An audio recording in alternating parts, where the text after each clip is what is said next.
Welcome to the Sharpway Show. I'm so happy to have you with me this evening, a little bit past 7 p.m. on the East Coast, and we're doing a Friday AMA. And boy, have you been asking for it so much. So I'm being good, and I'm giving you an AMA. And let me swap my glasses out so I have the ones that actually don't reflect. There we go. Is that better? That's not better. Is that the right ones? Wrong ones. All right, hold on. I got tons of glasses here. Look at all the glasses I got. So many of them. There we go. So yes, the ones don't reflect so much right back at you. But no. AMA. Why do I do these AMAs? Because a lot of times people want to ask me questions. I was just out last weekend, and if you don't live in New York, tough for you to come visit me when I'm traveling to New York to ask me a question, but here you can. Very often when I do my other shows, it's more challenging. Now, for those of you who want to talk to me personally, you can just call me on my Tuesday show. I do a radio show Tuesdays, 1:05 p.m. every Tuesday. It's a call-in radio show out of Rochester, New York. I do it remotely. Feel free to just call me if you like.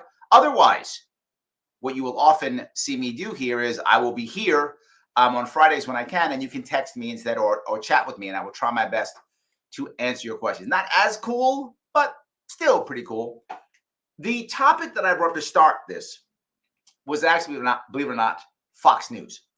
Why did I bring up that topic, right? Why was that the thing I brought up? Because I feel like there is a change in the political landscape. And I think this Fox News shakeup is a symptom, or maybe we'll look back and this might be like, something we'll look back as this was a symptom of what happened that shows, how there was a change. With Rupert Murdoch stepping away from Fox News, you find Fox News not being the number one place that most conservatives get their news. Most conservatives get their news not from a mainstream, yes, I'm doing the air quotes, but not from a mainstream news outlet. I don't think that's necessarily a bad thing. I just think it's a change in a very important distinction and change in today's world, that the podcaster, the TikToker, the YouTuber is becoming a place where people start going to get their news. That's a massive change. Now, the question is, will that change voting, right? Right now, if you look at someone who, say, is watching a podcast or looking at TikTok, the percentage of those people who vote far less than those people who are watching, say, Fox News or CNN. When it comes to the voting public, the percentage of people who vote, who watch mainstream, way higher, probably by magnitudes, right? I would guess that probably something like 80 or 90% of people who watch mainstream CNN, MSNBC, Fox vote. Probably 20% of the people who watch the random podcast or something like that vote. So that still is true. I think the voters are still in mainstream media, but again, most Americans aren't voting. So I think that's a critical distinction. I do think it's a change, though. With what they're moving, will it shift? Will there be an adjustment in Fox News? CNN, for those of you who punish yourselves by watching CNN, as I sometimes do, is trying to change. Man, are they struggling. Not going well. It's like an organization that's been a certain way for so long, gaining new leadership and wanting to change direction. There's so much institutional culture. It's so hard to change. But I do see CNN trying, but man, are they struggling. MSNBC, not trying to change. I got to tell you, of all the three big ones, CNN, MSNBC, and Fox, MSNBC, well done. They are lefter than left, still lefter than left, haven't changed at all, and are actually growing compared to the other two. You know your audience. Well done, right? You know your audience. CNN has no idea who their audience is, and Fox is struggling to retain the current audience and to get new viewers. They are struggling right now. So it is an issue, and I think we're going to see that the podcasters are getting stronger. However, man, are you noticing, or maybe it's me, some of the news outlets who are more independent, I feel like they're going corporate too. So how do you find out the news you want? It's it's so much more difficult to find information that you want. And that's why I like it to be more interactive. If you notice, most of the things that I do, almost everything I do, it's very rare that I don't do it this way. I do it live. I do it live because I feel that's the most value. You know that I can't. You know that it's difficult for me to BS you. Not can't. I mean, anybody, you can BS live. But it's a whole lot harder for me to BS you live than it is when I have some script that I'm reading or whatever the case may be, or some talking points that I'm trying to deliver. It's a whole lot harder for me to BS you this way. And so I take live comments, even the negative ones, and you guys see the negative comments. I don't block them, right? Sometimes you guys get mad at me for not attacking somebody on my show, but I let you attack them in the comments. I just don't want the person to feel like that I ambushed them. So it's kind of harder. And that's why I say this. So I know I yapped for a bit, but that's where my head was and why I want to do this. Before we get to the comments and I start taking your questions, guys, please, if this matters to you, please click the like button. I know I bother you, but there are people watching and the like clicks don't match the people watching. So that means some of you are not clicking that like button. Why do you hate me? Don't hate me. Click the like button. It does matter tremendously. If you are watching on Twitter, it is time to retweet this right now. Retweet it. So what? Someone gets mad at you? I don't care. I'm good looking. At least I get to look at my handsome face. Something, right? If you want your chat to get to the front, you can always super chat me if you happen to be watching on Larry Sharpe YouTube. And if you want to just support the show itself, head over to sharpeway.com. I'm sorry, patreon.com/sharpeway. $10 a month goes a far way. I might lower it to $5. We'll see. But yes, $10 a month goes a long way. That would help tremendously. If you want to help me get across the state next year, this is not for Sharpeway, but get across the state next year so I can get an actual independent party in New York State, then do me a favor, LarrySharpe.com/ballot access. Give me $20 a month for the next year. That's what I want. $20 a month for the next year. Do that. Why? Because I'm committing to a year to doing this. So you'll commit to a year. $20 a month for a year. That's what I need. All right, guys, let me grab some of your comments if I can. You have a lot of comments. Let me grab a couple of these if I could. All right. Let's see here. Kevin says, when will there be a third Libertarian Party forum? Kevin, I'm not sure if I messed up or not. Right? I'm not sure if I messed up or not on this one. I didn't want to do another one online because the Republicans and Democrats were moving towards Republicans now. I thought Democrats might do one, but Republicans are already doing live events. I wanted to shift to live. Oh my God, has it been hard to find a place in a major city that has gravitas that will support us. And so I had to delay it. I think I have one for end of this month, next month. I hope I do, probably next month. I hope I do. I think I do. If I have one, it'll be at a university in person. People will come there. I'll have at least 2, maybe 3 moderators, and we're going to have a real debate, real forum in person broadcasted. That was my plan. I'm not sure if I should have just done one a couple of months ago, again online, but I was trying to get past that, right? That was why we don't have one yet. I'm trying to get past it. I'm working on it still. It is far more challenging than you would imagine. It is very challenging. And then, yes. So I'm hoping in October we'll have one in person in a city. I hope New York City, but it might be Boston. But I'm hoping New York City. I'm hoping it'll be at a university. And then people will be there, a real forum. I want to move to reality. Republicans doing it. If we don't do something real, we're just going to be forgotten. So I'm working on it. Not there yet. So there we go. Dan says, Larry, I declared candidates for president. Who will you be supporting? I'm throwing myself behind Josh Smith. You guys know I'm not going to say that directly. You know I'm not. I appreciate the question. You know I'm just going to go, this guy. No. I've said before, I've said more than once what I expect out of a candidate. This is not a rule, right? You should not follow this should not be a rule. Delegates can vote for whoever they want to, as they should. My rules are very specific, and I've said them more than once. If a candidate does not go behind what I think is my rules, I will not support them. But I will get behind somebody eventually. I will, but I'm not going to say it now. But thank you for the question. To be honest, Joe says, will Fox bring back Kennedy now? I don't know. It's a good question. From what I see, she is now doing a lot of other shows. She's becoming very important on other shows, right? You're seeing her, she's on The Five, or she's on this show, she's on Gutfeld, right? She's jumping on other shows. So I don't know. I think they're using her, which she's good at, by the way, right? She's a natural comedian. a natural, live. She does live. All her shows were also live. She's very good live. They've been throwing her into other things. I think that's what they're going to keep her doing. That's my assumption. So I don't think so. All right. Gene says, what equipment would I need to start my own podcast like yours? To start a podcast, Gene, it's very simple. To be very forward with you, it's very simple. You need a camera, a microphone, some lighting, right? Those three things. And the app that I use, the program I use now is a program called StreamYard. Go to StreamYard.com. They're inexpensive. There is a free version, which is not so great, but you could use it if you're short on cash. Use a free version. It isn't great, but it still works. Or you can pay to put it on multiple places. This doesn't stream on only one thing. This streams on 8 different platforms. So whatever you're seeing is only one of 8 platforms.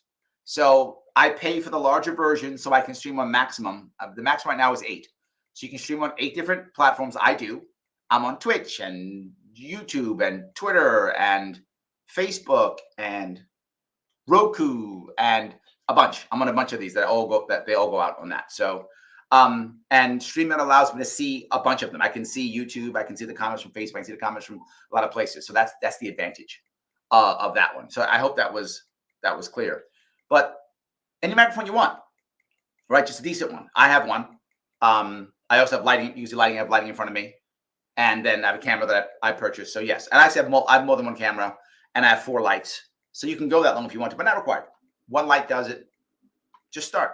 If anybody wants to start a podcast, there's 2 things I would give you as for advice. Number 1, whatever you choose, be consistent. If you can do a podcast once a week or once a month or every Tuesday, whatever it is, be consistent. Do it every Tuesday or once a week or whatever is going to work for you, right? You don't have to do it every day. It's not required. If you can do it every day, awesome, good for you, right? But whatever you can do, be consistent on the thing you're doing. Remember that it's not about the guest. It's about people want to come see you, and it's your interaction with guests. So it's about you, not the guests. If you bring guests on, many people do. I do and don't. I do both. I do panel shows, me yapping, and yes, I do it all. But it's up to you. You don't have to do it live. You can record it if you want to. Up to you. A lot of people record. Doesn't matter. You decide what makes the best sense for you. And third, I should say, when you start, assume it will suck. Assume it will fail. Because your first ones will probably suck and you'll probably fail because they're your first ones. You just got to keep doing it. What makes a successful podcast in general is consistency. You keep doing it, right? Eventually, you wind up hitting your stride. You realize what works for you, what doesn't. You realize what audience is good for you. You feel comfortable enough, and you become a decent podcaster. So those would be my advice for you. Except that when you first start, no one's going to watch. People are going to hate it. You're going to hate it. You're going to look at it and go, "Oh my God, I suck," because you've never done it before. So I hope that helps.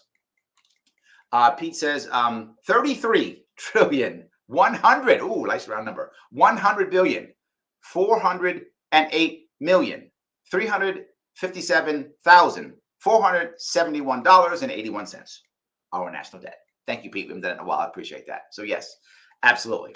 I'm sorry. Go back to Jim real fast. High quality audio is more important than high quality video, right? So keep that in mind also, right? In fact, please figure that I'm not going to change my,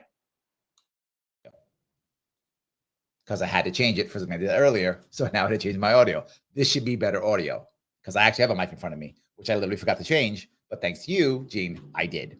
So I appreciate that. Yes. All right. Andrew says, I made it. I love the AMAs more than anything. Oh, thanks. Now, for this question, have you thought about doing more online political tests just for fun? I personally recommend Sapley Values. I used to do online political tests because they were my sponsor, right? The Advocates was my sponsor. So I did most of their tests because of that. If people like that, I'm happy to do it, right? I don't mind. I think political tests are interesting. Sapley Values. Hold on. Let me see what that is. I will check them out and see if it makes sense. I'm happy to do a show on that. So I'm going to check my computer real fast and see what Sapley. I hope you spelled it right, because if you didn't, then I'm going to look like a fool. So I hope it's all right. What happened? Did not work. Hold on. Sapley Values. There we go. All right. Oh, yeah, I see it. I see it. All right. Maybe I'll do one. I appreciate it. Thank you. Thank you. All righty. Let's see if I keep going. Dave says most conservatives, in quotes, use OAN or Newsmax. They think Fox is too progressive. That's a valid point, Dave. I think it's true. Newsmax and OAM are much more of the hardcore conservative side compared to Fox. Yes, that's absolutely true. Yes. I wonder how that's going to work. So, Dan said, wow, Dan, you all about the presidency, aren't you? Okay. What are your thoughts on Michael Richtenwald? Richtenwald means the correct forest in German, by the way. Rechtenwald. So yes, it means he's the correct forest. I think he definitely needs to shift. He definitely needs to shift himself into a stronger, what's the word I'm looking for? He needs to shift himself into being a stronger speaker. I would say that. He's clearly smart, obviously smart. Clearly has the experience and knowledge, clearly has that. I think he's got to turn himself more into a better speaker, to speak less like a teacher and more like a motivator. And if he does that, he'll be strong. Otherwise, I think he's going to struggle, because we do want that. We want someone who's going to have that kind of better oration, if that makes any sense. So if he's listening, I hope he hears that. So yes. All righty. Let's see. Gene goes on to say, do you see ballot access, ranked choice voting, and open primaries coming to polls anytime soon? Yes. New York State is working on this. We are. The Forward Party's been working hard on ranked choice voting. Is it Nevada? And I think one more state is coming this year also. So yes, look, the reality of it is ranked choice voting is on its way. It's going to happen eventually. It's going to take time. The duopoly is going to fight like there's no tomorrow, right? And try very much to make that, to stop us. But eventually we're going to get ranked choice voting. It is growing. It's in multiple states. It's in New York City. It's going to happen. So yes, I'm not sure if open primaries is going to happen yet. I'm not sure about that one at all. But yes, ranked choice voting is going to happen. We have to work hard for ballot access. We've got to start getting it so we can show people how dumb it is, right? Most people still don't know how dumb it is. And if you guys want to help me, go over to LarrySharpe.com/ballot access. Do that right now. The link is actually there in YouTube and also on Facebook. Click the link on there, go there, and throw me $20 a month for the next year so we can actually get that to work here in New York State. But yes, Gene, it is very difficult. I hope we can make it happen. I want it to happen. So we're trying. So, all right. See if I can grab them on this one. Joe says, will Spike Cohen or Justin Amash throw a hat in the ring for the LP president tonight? I think neither. I think the people who are running now probably are the most chance to win is someone who's running now. There's still always a chance for an outsider to show up, right? It's the Libertarian Party, right? And all of a sudden in January, someone says, oh yeah, I've always been libertarian and I don't think I can win as a Republican or Democrat. So let me come over to your party. So I do think there's a chance that there'll be some guy or gal decide that they want to come over. I think that could happen. But right now, my gut says one of the people who are running now will probably get a nomination. That is my assumption as of now. I do not think it'll be Spike Cohen. I think he's going to run. To be forward, both of these people, just like Dave Smith, and some of you are mad at me. I told you over a year ago, Dave Smith was not running, and you guys didn't believe me. Yeah, and I told you why. I'm not mad at him. I was never mad at him for this. I just knew he's got other stuff going on. Why would he punish himself with a presidential run? A lot of people who are watching right now, listening, go, yeah, but presidential run is freaking punishment. It's not fun and games. Anyone who thinks it is a crappy candidate. It is punishment. And I'm not joking when I say that. It is a year of punishment. That's what it is. You get attacked, crapped on, everyone talks trash about you. You got to ask people for money. You got to travel the entire state. You got to bust your rump so you can go to a convention and kiss the ass of a bunch of people at a convention who half of them hate you anyway and think someone else is good. Then they're going to bust your nuts. If you say anything wrong, they're going to attack you for the next 6 months. Any mistake you make is stuck for the rest of your life. Is Garrett Johnson ever going to live down what is Aleppo? That's the rest of his life. Running for president, for those guys goes, I don't know if president, I don't care. Because you're a crappy candidate. Someone who we shouldn't be supporting. But if you're actually going to run for president, it is punishment. That's the reality of it. To be a decent candidate, I know. I ran for governor of New York twice. It was punishment both times. So I'm not running for president. I'm not prepared for that. And anybody who would look at this for some kind of, I'm going to save the party or I'm super cool guy or something like that. Any of those guys, it's vanity runs. They're not going to take it seriously. They're just going to embarrass themselves and us in the long run, which happens all the time. But a serious candidate, this is a serious commitment with serious punishment. If you're not prepared for that serious commitment with serious punishment, you're not going to run. Dave Smith knows that. Spike Cohen knows that. Justin Amash knows that. Larry Sharpe knows that. We're not running. We just got off of stuff. And in the case of Amash, Cohen, and Smith, they all have other stuff that's in their life right now. They can't put it all on hold and do this. I probably could, but my ass whipping from last year, my cheeks are still sore. So I need to heal from that before I go anyplace else. So I hope that answers your question. I know a lot of you didn't want to hear that, but I'm just being forward. That's the truth. So yes. Anthony says, why do libertarians win arguments against the masses' favorite left-right politicians but lose elections? Yes, it's a great question, Anthony. I tease the party all the time and say, for 50 years, we've been winning arguments and losing elections. It's an accurate statement. We win arguments, and I'm going to be very forward. Some of you not going to like this when I say it, because we're right. It's just true. The libertarian view, and it makes people in the left and right angry when I say it, but it's true. We are right. Demonstrably, we are correct. The problem is the system doesn't work for us, right? We're right in a theoretical world, right? But we don't have a theoretical world. So it doesn't work, if that makes any sense, right? I would love to put all my plans into place, but our system is so broken, so tattered, so destroyed.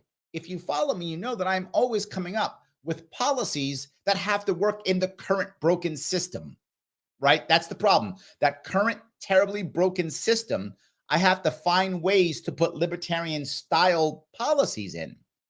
So we win arguments because we're correct. We don't win elections because very often most libertarians, sadly the vast majority, don't want to accept how terrible and broken our system is.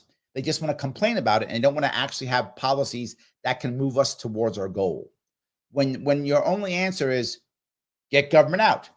Again, accurate statement. I'm not saying it's wrong, but if I'm in trouble and I'm feeling bad, and specifically, if I've never even imagined a world where government is not doing a certain task, what you're saying becomes almost like magic. It becomes like crazy, right? And I remember once I was talking to someone who was talking about school choice. And he said, you always got to bring up school choice. As a libertarian, it's the right answer. Think about it. What parent is going to say, if you ask them a question, if the government's not going to, isn't it better if the government's not going to, decide how to educate your kids? Shouldn't you be the one deciding? And I said, you don't know most cities. In most cities, parents would actually go, no. School should, of course, not me. School should. And for libertarians, your mind explodes. Like, how could you possibly think government's going to be better at deciding what's right for your kids than you? A libertarian thinks you're nuts when you say that. But there's literally tens of millions of Americans who think you're nuts. They can't imagine a system that isn't government run. It's unimaginable to them. It's like saying, and then Santa Claus will raise your children. To them, it's exactly the same statement. Sadly, we often don't have enough answers for that. And now next, why do we keep losing elections? The system is literally rigged against us. And I know rigged system. You don't have to believe me if you don't want to. But if you pay any attention, if anyone does, this is why Jean was talking about ranked choice voting, ballot access, all the things she was talking about. Literally last year, the Republican Party dropped 6 figures, suing me off the ballot, and the courts all agreed. 8 times. I spent $300,000 losing. With an argument that literally, if I give you the argument or anyone's argument, no one says I'm wrong. Everyone says I'm right. Yet every judge said, the system is the system, go to hell. That was it. The system is the system, go to hell. So the system is set up against us. Tough to vote for someone when they're not on the ballot. Tough to win an election when I can't get on the ballot to be selected. Tough to get on the ballot when I can't be in a poll unless I buy the poll. Tough to win an election when I can't get coverage in the media unless I buy advertising. Tough to do that when they create all the rules, campaign finance rules, So if you can't afford a high-powered lawyer, you're going to be fined and maybe go to jail. Now you might go, Larry, you're complaining. Yes, but I'm still fighting. I haven't stopped fighting. I know the deck's stacked against me. I'm well aware of that. I got my ass kicked by it last year. Yes, I'm well aware of that. And I still try to fight it because I don't want to surrender. But no, I am fighting against the giant. That's why, Anthony. People go, Larry, just run Democrat locally. For what? Could I run locally Democrat and win in where I live in a very deep, deep blue district? Where I live in New York City, when it comes to my assembly district, I say this all the time because I want to make sure you get this. The Republicans haven't run a candidate in 10 years. That is how deep blue my district is. Could I run as a Democrat and win? Sure, if I lied. Sadly, I don't want to lie. But if I just lied and said, yes, socialism is awesome and whatever else thing. Because the guy who is in my assembly district, I had him on my show 3 or 4 months ago. He's literally a member of the DSA, the Democratic Socialists of America. That's the guy who is my assemblyman. Also, the person who's my council person is also a member of the Democratic Socialists of America. Yes. And my congressman, AOC, yet again, another member of the Democratic Socialists of America. So at a city level, a state level, and a federal level, all three of them are active members of the Democratic Socialists of America. How am I going to win that election now, Anthony? How am I going to win that? So assume I did win the election. I became an assemblyman or a congressman or a city councilman. So I could change nothing. I could make no impact. None. Libertarian Party still wouldn't be a party. I'd make no impact. I'd have a nice, cool job, I guess, which is, I already have a job. I already work for myself. Now I have a worse job. So I gave myself a worse job. Why would I do that? I'd rather run for like governor and make some impact. Get ballot access. Allow more people to win. Rather than that. I hope that makes sense to you at least. I know I went long, but so yes. The libertarian lady says, I listen to Anomaly a lot. Yeah, exactly. But she also listens to Larry Sharpe. Thank you. I appreciate that. Pete says, I quit watching Fox after they fired Tucker. I got to tell you, I hear that all the time. I'm surprised how often I hear that, Pete. A lot of people packed up after Tucker left. And you can see it in the numbers. Their numbers, I mean, you can see it in the numbers. 100% you can see it in the numbers.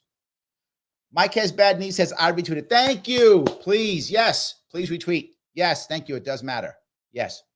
Sam says, do you think Governor Hochul will institute statewide mask mandates, lockdown, vax pass this COVID season? No, I do not think she'll do it again. I think she won't. I think she's just going to walk away from this and just do like, you should, could, and leave it alone. I don't see her doing it. I could be wrong on this one. I mean, maybe, but I don't see it. She came too close to losing her election last time. And a lot of it was some mandates. If Democrats believe that no matter what, they can win on the social issues like abortion and things like that, maybe. But she's already in trouble with migrant problem here in New York State. I mean, she's got a lot of issues. I don't see her doing this. There's too much of a gamble for her. So I would guess no. That would be my guess if I had to guess. But then again, if there's some grift behind it where she can make some cash on it, like if Pfizer's going to throw her a bunch of money or something like that, maybe. But I think generally speaking, no. So Pete asks, what's your thoughts on Vivek Ramaswamy? I think he's got a future in the Republican Party. I don't think that future is now. I think he's a firebrand. And I think in the coming years, I think he's going to be able to hone his language and his skill set to where he's going to be a powerhouse eventually in the Republican Party. I do not think he's going to win this time. I think he's got a lot of energy. He's smart. I think he's understanding, and this goes back kind of, in a way, this kind of goes back to what Anthony was saying.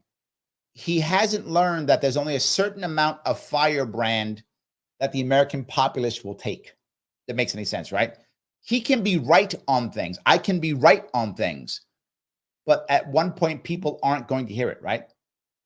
There's the old, for those of you who are libertarian, you know the old meme, the idea that if you could hit the button that would end all government tomorrow, would you hit it, right? And if someone says yes to that publicly with others around, They go, oh my God, he would let grandma die. That's what they think. Oh my God, my child would not get, would not learn anything. My child would be stupid. Old people will die in the streets, right? They would immediately assume this to be true. So when you say things like that, if you're trying to get votes, if you're an activist trying to motivate people, if you're an activist to get people to think, this stuff is fine to do, right? As an activist, fine to do. Do it. You can be radical. You can scream and yell. You can do lots of things as an activist because your goal as an activist isn't necessarily to get votes. It's to get people excited or to get people to think about something or to move the needle, right? All those things.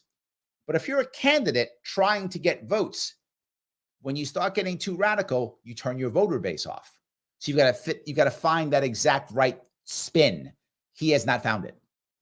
If he finds it one day, I think it'll be powerful, but he's not there. I hope that answers your question. So, all right. Let's see here. All right. Mike says, almost whoever the candidate is, I'll probably support them.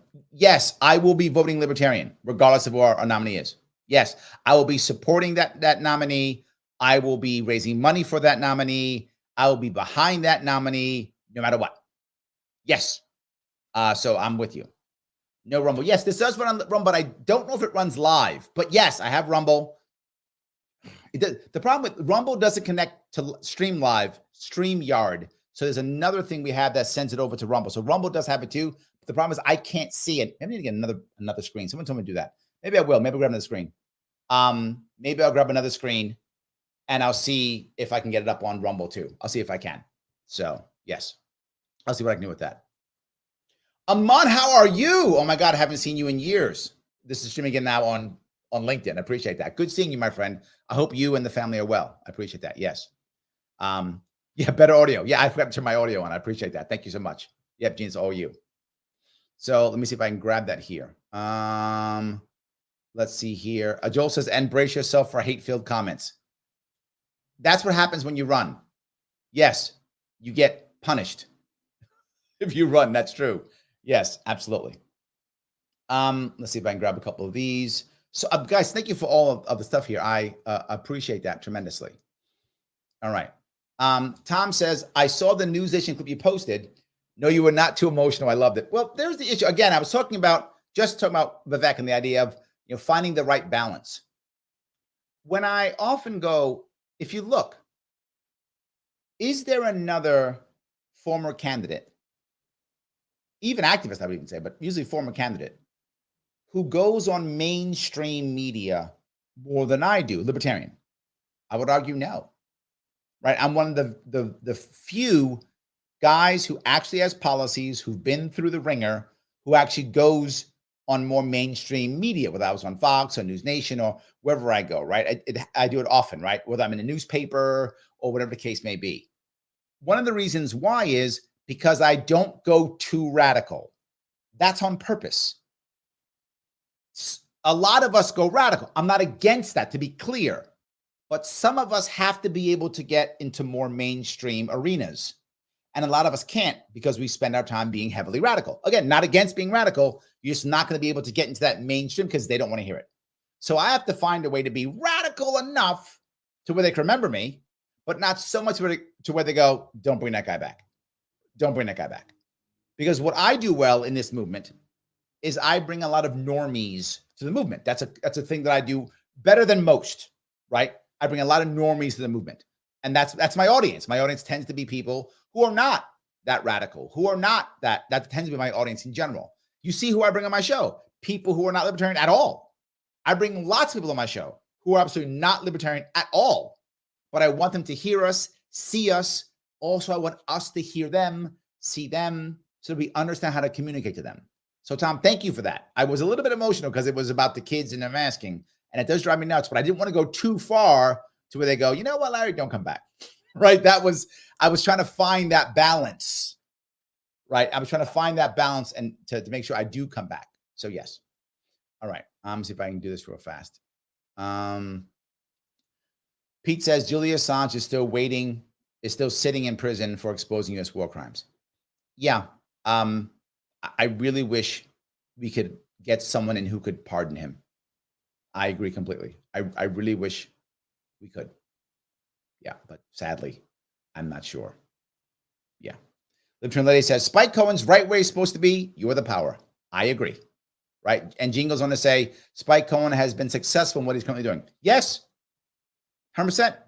Yes. The Cray Flamingo says, I hear you, Larry. I voted for you. Talked to as many people as I could. So it is tough. You are the winner. Thank you, my friend. When I was out, something very positive. When I was out last weekend, I hit 7 different counties in New York State last weekend. I still have 2 more trips left. I visited about almost 50 counties. There are 62 total in New York State. I have 2 more trips. Plus, I've got to do Long Island, I think, and maybe the Bronx. No, Brooklyn. So I have to do Brooklyn still, Long Island, and 2 more trips upstate. So that means I've got about 12, 15 left. So what's that mean? I did 47. So yes, almost 50 counties. I've done 47 counties this year. And when I was upstate just last weekend at 7 different stops, I was recognized in places twice. Literally, someone was like, hey, you Larry Sharpe? Hey, can I get a selfie? Hey, you Larry Sharpe? Can I shake your hand? So I still get noticed when I cross New York State. It happens. So, and my events aren't that huge, right? Biggest I'll have if it's sponsored by somebody else, like it's me and somebody else, I can easily get 30, 40, 50 people. If it's me and some other entity, because then I become the special draw, I can't always get that, right? So when that happens, I can get 30, 40, 50 people, which you might go, Larry, Trump gets 10,000. Okay. I'm some guy running across New York State. I'm not even running for anything. So the fact that I could even get 30, 40 people, pretty damn impressive. And I'm a libertarian. And I haven't won anything. I'm some guy who's lost twice, who's not running for anything. If I can get 30 people to show up for me, that's impressive. But most of mine had like 5 people, 10 people. That's most in that area. That's the vast majority between 5 and 10 people. But I don't care. I'm happy to be in front of 7 people in New York who are actual voters, who actually care enough to show up some weekend that I'm in their county and to ask me questions. You guys see that whenever I can get good Wi-Fi, I can't always get good Wi-Fi, and the space that I'm able to get is in the right space, I live stream it, and you can see the people there. Well, you can't. You can hear them. I don't like to show the people always because some people don't want to be shown, but I allow them to use their voice when I ask questions, and you can hear them. So it's usually between 5 and 10 people is the norm, and they'll sit there and they'll just talk and ask me questions, what the case may be. And I think that part is what really matters, right? Because those people, they will get excited. When I run again, they'll want to come out with me. They want to help me. They want to be out there. What I tell candidates all the time, most of them don't listen to me. People get motivated when they see you do stuff, right? And to know you're doing stuff. So the fact that I'm out there running around meeting people, people go, oh, Larry's doing stuff. You know what? Maybe I should do something too. He's doing stuff. I should do stuff. I have to lead by example. If I'm not ready to get out there and shake hands and kiss babies and talk to people, and if you guys notice, you never see me go to like a big chain or something like that. I always go to local businesses. I go to a local diner, a winery, a vape shop, right? I go to places like that, brewery. I go to the local places, local businesses to support those local businesses. I talk about local. I got to act local. So yes, thank you for that. I appreciate it. Absolutely. So, all righty. Let's see. Lars Mapsa, how are you, sir? Also running for president, by the way. Yes. What system in America do you feel is the most rigged, and what system would you want to unrig? Well, I'm a little bit biased on this one, Lars, but kind of you are too in this case. It's the electoral issues. Yes, I would like us to be able to vote better, faster, stronger. That's what I would like. So asking me that question, yes, it is our electoral system. I like what I call the program, which is better ballot access, ranked choice voting, open primaries. You do, and I don't want top 2 open primaries. I do not want top 2. If you do open primaries, you do primaries one of 2 ways. One way is top 5. I'm okay with that. That's number 1. Or to where you keep the parties the same way, but you can choose to vote in any primary you want. You get to vote in one primary by anyone you want. So I'm a registered Democrat, but I want to vote in the independent, or I want to vote in the Green, or I want to vote in the Republican. I can vote anyone I want. One. Either one of those, I think works. You decide. So I hope that answers your question. Of course. Joe says, get government out of it was my 2022 campaign motto. Isn't it all of our campaign mottos? Isn't it all? Yes. Scott says, puberty blockers for those under 18, yes or no? Other. I can't stand the culture war stuff. I'm going to answer questions. I said I will answer anything, but I'm going to preface it by saying I hate these questions because most people, Scott, I know you, I don't think this is you, but I'm telling you what most people use these culture war questions as a way of dismissing someone easily. They'll say things like, you pro-life or not? And if I go, well, no, yes or no. And if I say no, and they're pro-life, they dismiss me. I'm clearly everything I say has no value. If I go yes, and they're pro-choice, then they go, oh, everything I say has no value. They dismiss you completely. No matter what I say is irrelevant. It is a form of character assassination. That's what it actually is. That's why I hate these culture war questions, because again, most people use them as short-form character assassination. Oh, I can now dismiss you because you didn't say yes to the question that I wanted. It's a litmus test. However, Scott, I don't think you believe that. I think the answer to puberty blockers, and this makes everybody unhappy, but I still believe it either way. State by state laws of consent for it. That's the answer. Age of consent. I'm sorry. Age of consent rules for every state. Some states are going to get it right. Some are going to get it wrong. They get it right and wrong now for all types of things, but we got to figure it out. I don't know, to be forward with you, Scott. I don't know what the right age is. I don't know. And I'm not being flippant when I say that. I'm saying again, this is going to make some of you angry. This is not the most important issue in our country, right? If you said, what are the top 3 issues? This doesn't make the top 100, in my view. Now that makes people angry. No, it's critical. Doesn't make the top 100 of all the garbage that's going on in our country. This is maybe number 101. And what my response would be is let every state come up with the age of consent laws for this, see what's working in the next 5 or 10 years. Other states can adjust, and we'll figure out what that age is. That's it. I think that's the right answer. I can't think of a better answer than that. And other shit's happening. That would be my answer. I know some people don't like it. I'm just telling you the truth. Yes. Sam says, now that we know Republicans can't win statewide, it's time to remove them. I agree.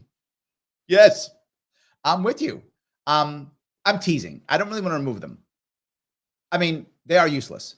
I was at an event last night, in Staten Island, and I had one of the guys say, we're doing well with Republicans now, and Lee Zeldin got close. And I literally got up and I said, please stop that. I just literally stopped the speaker. I was kind of a nudge. I was like, stop that. It's just not true. No, Republicans are nowhere near close. And I gave him the stats, 6.8 million registered Democrats, 2.6 million registered Republicans. They're not going to win, not going to happen. Lee Zeldin was a joke. He was never going to win. I told him that we'd lose. Stop it, please stop it. More of them are leaving. I told him the whole story. And the funny part is, Sam, well, I think this is good. Probably 40 people in the room is my guess, 30 people. I don't remember. He's in that area in the room. And they were like, yeah, he's right. There was like a Republican, like committeeman there. And he was like, yeah, you're right. They were like, yeah, you're right, Larry. You're right. So they talk trash, but people are starting to get it's not working. Not in New York State. I want to be clear. That's from New York State, right? In New York State, for those of you who don't know, a Republican has not won a statewide election, nothing, not AG, senator, governor, nothing in 22 years. And the state is not getting redder. It's getting bluer. So yes, absolutely. All right. Missy says the system is broken and the judges are ass. True. It's an uphill battle. You have to be dedicated as you have been. Oh, thank you, Missy. That's so sweet. I appreciate that. Yes, absolutely. Patty says, you are so sensible, but I can't get people to believe that we need third parties and they are our only hope. You know what's funny, Patty? Some libertarians got mad at me because I was happy about Cornel West getting into the fray, right? Oh, Larry, he's a socialist, blah, blah. I don't care. People are mad. Larry, how can you be happy about Forward? Why were you so supportive of Forward? They don't believe what we believe. You're right. And I don't care. Why? The more people are accepting of third parties, the more chance we as libertarians have. Right? Here's the issue. While I was teasing Sam with this, right? When we get rid of the Republicans, I don't want to get rid of parties. I mean, yeah, I do, but I don't want to necessarily target them. I'll say that. I don't want to target them at all. I believe in my heart that what I'm saying is right.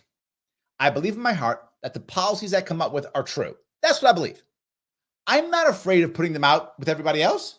Let all the parties be there. As long as we're all getting a voice, I think I win. And if I don't win, shame on me. If we have a fair, which as I explained how we don't, but if we had an actual fair system where everyone could talk, everyone could be in the ballot, everyone could be in debates, if that's how that worked, I would happily take Cornel West. I think I will out-debate him. I think my ideas are far better than his. However, I'm not mad at him. I'm glad because the fact that Cornel West, the fact that Forward Party exists is showing exactly what I was talking about earlier. People are starting to get that maybe third party's the answer. Maybe this system's broken. And to Lars's point, maybe we have to unrig it. I think we do. So I do believe what you said, Patty. It is our only hope, 100%. The good thing is I think people are moving towards that. They're not there yet. You're right. I think the same stuff all the time. Yes. But yeah, terrible. Brian says, big win out in the Ninth Circuit Court in Duncan versus Bonita. Well, I don't think I heard this. Magazine bans based on capacity are unconstitutional. It took judges to figure that one out at the circuit court. That's the worst part. But yes, but here's the problem. It won't matter. Not in New York. For those of you who don't know, in New York, once New York State lost in the Supreme Court said, your gun laws are unconstitutional, Kathy Hochul says, they're right. Here's 10 more. And I want to be clear. I'm not exaggerating when I say 10. 10 more. Here's 10 more laws. And one of the laws she made illegal guns illegaler. Yes, that was one of them. She's just like, and put this on, and put this one on. She just threw them all on. So yeah, I agree with you. It is a win. Agreed. But doesn't matter in New York State. But yes, for the rest of the country, well done. That's great. Yes, absolutely. So I hope that helps. So, all right. Dave says, is your state senate member? Ooh, you know what? I don't think so. I think Gianaris, I think, is my state senator. When they redistricted, I think he's my. I don't think he is. So 3 out of 4. I'm going to check, Dave, to make sure. But I think it's 3 out of 4. Might be 4 out of 4. Isn't 3 out of 4 enough, Dave? Did I have to have 4 for 4? I mean, is there anyone on this, anyone who's watching or listening that has 2 out of 4 of the representatives active members of the Democratic Socialists of America? I would bet probably no one has even 2. And I have 3, maybe 4. Yeah, 100%. So, any case, it's kind of funny. So, yes. All right. Oh, Brian says, dang, it was miscorrect. Duncan versus Bonta. So if anyone's looking it up, that's what it is. It's Duncan versus Bonta. So if anyone wants to check that out, please feel free to check that out. Yes. All right. Let me see if I can go down here. Some more of these. Let us talk to yourselves. I appreciate that back and forth. That's great. All right. Anthony says, if libertarians give more deep statements on why we don't need government help or intervention, could we then get backing more people instead of just saying get rid of government? No, I don't think so. I think the answer is the way I talk about it. And obviously I'm biased because I talk about it that way. So I'm biased, but that's how I feel. I think the answer is talking about community. Because the reality of it is, if you're in trouble, and there are a lot of Americans who are in trouble, a lot. In fact, by percentage, more Americans and by numbers get a check from the government now than ever in the history of our country. It's not even close. Like massive amounts of people get a check from the government or get help from the government or work for the government. I mean, it's the largest ever. So to just say, here's a deep statement on why we don't, doesn't solve my current problem, right? If I'm in trouble and right now the only hand I see is a government hand, I don't care what you say. It's the only hand I see. Someone's got to help me. I'm in trouble. And people are in trouble. People fall down. People are unlucky. People make mistakes. People are in the wrong place, wrong time. Some combination. That stuff happens to a lot of us. And sometimes when it happens to us, we can't get back up. Sometimes we can. Sometimes we can't. Right? So what if you're disabled? And it's an accident. Nothing to do with you. You can't get back up. Right? What are you going to do? So we have to show community answers. Because the reality of it is people do need help. It happens all the time. My issue is government's not the answer for that. It's proven it can't help. We have tripled the amount of money we've thrown at poverty in the past 40 years. The past 40 years, we've tripled the amount of money almost tripled the amount of money that we've thrown into poverty. and there's still more poverty. So here's what I'm sure of. Government can't do this right. In fact, for those who don't know, I just did a show on this last Wednesday. For every dollar the government puts towards poverty, 22 cents gets to a person. 78 cents goes someplace else. So do we need to help people? Yeah, of course we do. We have to find other ways. And most of my policies talk about how community can start stepping up. And here's the other hard part that I bring up. We saw during the lockdowns, how often did we see that community has just kind of lost its way, right? So many people in communities, they've lost the institutional knowledge to even help each other. They don't know how to do it. They don't know. So it is tough. Yes. So, all right. Let's see here. Patty goes out to say, we live on a college street now, Larry, and we get the libertarian message out. Thank you. Every bit counts. I do appreciate it. Yes, 100%. Let's see here if I can grab some of these other ones. I appreciate it. Desiree says, I'm tired of all the taxation. If a person wins the lottery, the feds get a big cut off the top. Ludicrous. Yeah, right. And the funny thing is, we're accustomed to it, Desiree, right? That's the worst part. Like, we're okay with it. In fact, if you get a big windfall and you complain about it, your neighbors will call you selfish because we're accustomed to it, right? Many years ago, during the lockdowns, people were like, Larry, aren't you scared as they say everybody's locked down that, to come by with the white van and start grabbing people and saying they're enemies of the state or they're dangerous or something? I said, I'm not afraid of the guys in the white van. I'm afraid of my neighbor who calls the guys in the white van. That's the problem, is when your neighbors think the government's right. And we saw it with the lockdowns. We saw it in New York. Neighbor turning on neighbor. We saw it. And still. Pete says, nothing like a live Larry event. Thank you, Pete. You've been to many of them. I appreciate that. Yes, absolutely. Usually, and you'll say, use between 5 and 10 people. That's the norm, right in that area. That's the norm. Once in a while, I get big ones, 30, 40. Does happen. Sometimes I get tiny ones, 2 people show, 1 person shows. I get those too. I get it where it's just like me and somebody sitting down talking. Some of my events are like that, 100%. Me and one guy, me and one gal sitting and talking. That's sometimes my events. Sometimes I usually get about 5 or 10, but I do get it where it's just me and one guy. How you doing, man? I guess we have lunch together. That happens too. And sometimes I'll get a big chunk. It's all over the place. I think last weekend, I think I met about 40 people, 45 people in that area. I may be off on that, around that, in 7 events. So what's that average? 6, 7 people? Average is 7 people per event. That's the average. So there we go. So that's about how many comes usually. All right. Let me see that. Scott said, never heard the subject on your cure. Yeah, I had a feeling. Yes, I did not think you were doing that, Scott. I'm saying people do that often. But I answered your question openly because I didn't think you were doing that. I'm just saying that it's common that people just try to do that. It's very common. Absolutely. So, all right. And then Scott goes on to go, how about your notification? Literally, I did a show on this with Kirsten Tynan. If you want to check on that on Joy Notification, she's all about it. She does a whole thing about it. Yes, 100% about your notification. And the reality of it is it possible that guilty might go free? It's possible, but what would your notification do? Generally speaking, it means you think the law is an unjust law. So, for example, I'll give you an example of what could work. So someone gets charged with, say, possession of a gun, possession of a plant, and assault. Those 3.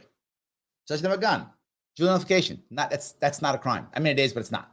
Possession of a plant. It's not a crime. It is. So those 2, there's no victim for those 2. You nullify both of those. But he assaulted somebody. That's a crime. So he wouldn't go free. He just wouldn't be convicted of the 2 BS charges. He'd be convicted of the one that he did, right? The one I had a victim. So instead of doing 50 years, he does 5. It's only the assault charge. So I think it'd be very rare for a guilty person to go free with dual notification. I think it'd be very rare. And generally speaking, to be fair, most of you I consult in this field, right? The vast majority, and I mean 99.9 repeating % of people who are guilty are found guilty. It's not even close because most of them just plea out anyway. So there are more innocent people pleading guilty than there are guilty people going free. Very few guilty people are going free. I mean, except for bail. But I mean, in an actual trial, very few are going free. I mean, the vast majority are convicted. It's not even close. Guilty people going free is like winning the lottery. It does not happen often at all. Far more common, innocent people are convicted. I mean, by magnitudes. It's not even close. So I'm not concerned. Jury nullification is a real thing. Sadly, in New York State, they literally say it's against the law. I'm not joking. I've been on juries twice. When you go on juries, the judges say it's against the law. You may not. It doesn't matter. The judges New York judges are terrible. They're just embarrassingly bad. Everything about New York State judges are just terrible. They're just really bad. They care only about the state and the system. New York State judges do not care about individuals, individual rights. That's why all of our stuff gets overturned once it goes to the Supreme Court. The Supreme Court actually cares about the Constitution. New York State judges do not care about the Constitution at all. They care about the current New York State system, to include the political system. That's it. Your rights are garbage, mean nothing, just get in the way. Just get in the way. So they actually tell you, this is true, when you're in a jury, they go, doesn't matter if what you think about it, which is absolutely unconstitutional and wrong, and no one will say a word. So I'm saying, you got me all started, Scott. It's your fault. Got me all riled up again. Get me in trouble. So yes. Desiree agrees. She says, I'm glad Cornell's running too. Me too. Yes. I'm with you. Yes. Patty says, I love Cornell. Met him in Philly. He's a smart and likable human just like you. Oh, thank you. Yes. I happen to like him too. I agree. I disagree with many of his policies. I do. I think he's far too socialist for me, but I don't think he's doing it because he's grifting. I don't think he's doing it because, he's trying to hurt people. I think he honestly believes it. That's what I think. I think he does. I mean, maybe I'm wrong, but I think he honestly believes it. So yes, Joan. All right. Larry just said Hunter should go free for drug felony possessing a firearm. Yes. I didn't say go free, but that charge is to be a charge. Hunter has other charges that should be worried about. Other things Hunter should be concerned about. But you're right. Possession of a firearm, that's not a crime. I agree completely. That one he should get out. That one should go away. The rest, there's others, but that one shouldn't be a crime. I agree with you. So yes. All right. Let's see here. Jim, what's this for? 1907 marked the busiest year at Ellis Island with approximately 1.25 million immigrants processed. Was that for me, Jim? I don't know what that was for. Was that for someone else or was that for me? I don't really know. But what I'll bring up here is I agree. My whole plan for migration is building more Ellis Islands. I think we can process migrants, immigrants. We can process them. I think we can. I think we can do it in a way that keeps us safe, that secures our border, and still has vibrant immigration with people who we can check. And the point I bring up constantly is people say, well, Larry, there's bad people crossing. There are. There's no doubt, right? What drives me crazy is there tends to be two sides of this, and they're both wrong. Side number one, oh, they're all wonderful people. There's no real trafficking. There's no real drugs. Really just great people trying to, survive terribleness. That's it. Another side is they're all evil, just drug cartels. But both of those are wrong. The reality of it is there are bad people coming across a border. That's true. And most of them aren't. They're people who are trying to come here and work. And we don't want them. Not true. Clearly, we want them. And when I say we, I don't mean me and you necessarily. You may or may not want them.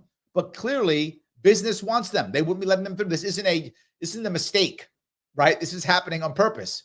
Hospitality, farming industry, agriculture, they want these workers.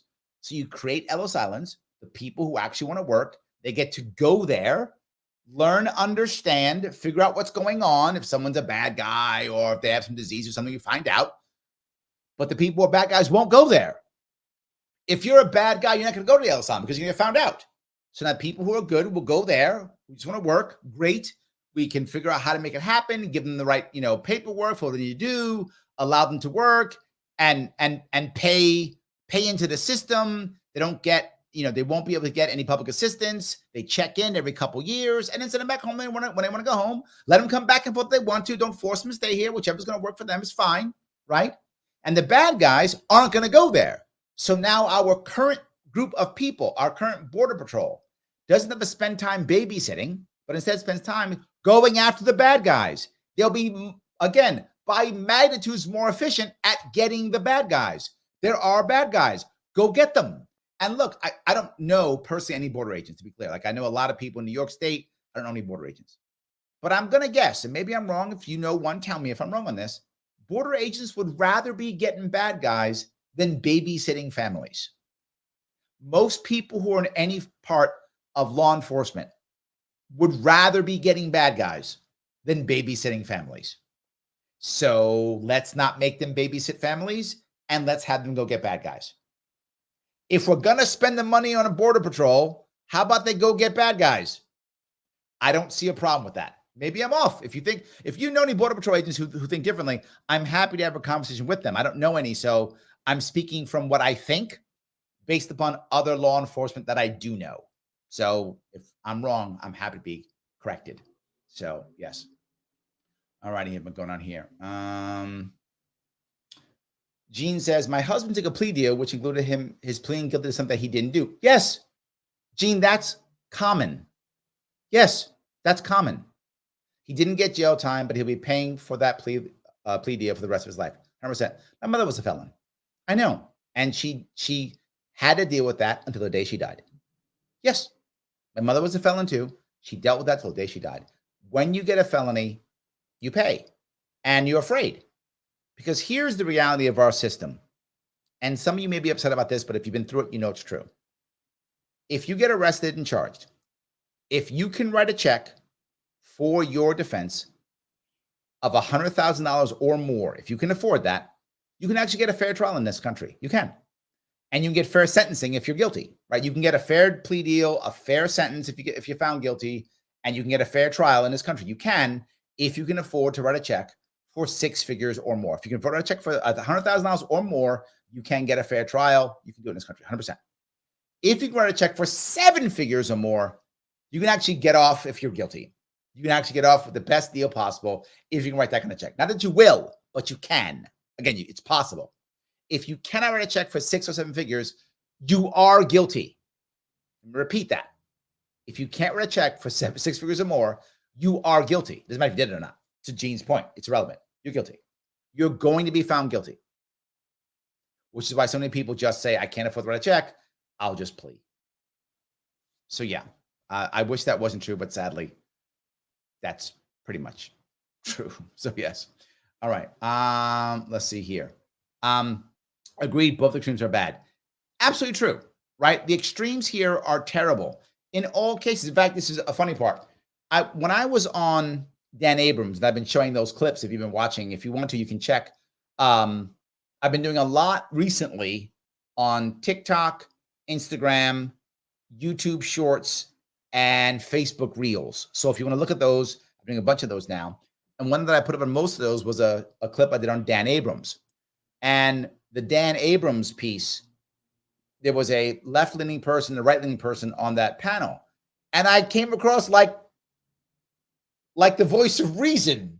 Yes, the libertarian came across like the voice of reason. It does happen sometimes, right? When the extremes come. That's very true. So thank you for that. Dave says, Larry, it's innocent till proven broke. And now you heard that from me before. I know. I actually heard a prosecutor say that. That is terrible. Right? That is terrible. So Scott says, I saw Own That Mask apologist. Yeah.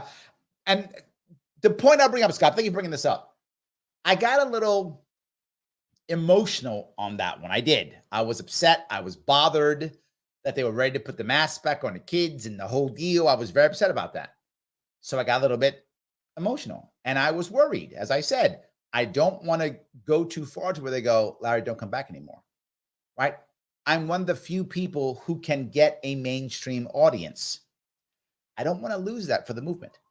Very few people can get that mainstream audience, right? Those people who watch News Nation, who watch Fox News, who watch CNN, they vote. They vote. So a guy like me saying, hey, libertarians, not so crazy, kind of normal. You can listen to us. Go check us out, right, is valuable. And when we get our presidential candidate and go back on and talk about the presidential candidate, this is not a bad deal, guys, right? Which is why I'm trying to hold on to these things. It's going to help us in a lot of ways. Again, nothing against the activists. We need them to be very forward. We need activists. Without activists, no one cares about anything, right? Activists get people to care about things. That's why they're activists. They're good at it. That's what they do. Once they care about it, they go, okay, so crazy activists telling me things. What are you going to do about it? Well, here's Larry Sharpe to tell you. And now I come in and go, here's how we fix it. And you go, oh, I'm sure glad I heard that activist. Larry Sharpe just gave me the answer. Maybe I am going to support you libertarians. I think that's how we walk down that road. Guys, I'm going to talk about this because I have to. Click the like button. It does matter. I keep bugging you. Do it now. If you like what I'm doing and you want me to do more of it, it's free to click the like button. If you're on Twitter, it's free to retweet it. Just do it now, right? Just retweet it. If you want to support us directly, you can. 3 ways. If you want to support directly with cash, you can if you want to. 1, super chat me if you're watching on YouTube, Larry Sharpe YouTube. That works wonderfully. Otherwise, you can go right to Patreon, patreon.com/sharpeway. Support directly on a monthly note. That supports the show.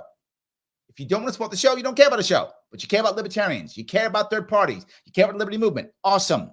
Support me getting us to have ballot access in New York State. I'm the only guy who can do it. It's me or it's nobody. Larry, you have all hubris. I don't care. Yes, I had my ass kicked last year and I learned a whole lot. I now know how the system works. I know it very well. No one knows it better than me. Get your butt kicked by the system. You learn the system. I know it very well now. LarrySharpe.com/ballot-access. Go there. Give me $20 a month for 12 months. I'm dedicated to do this. You do it too. $20 a month for 12 months.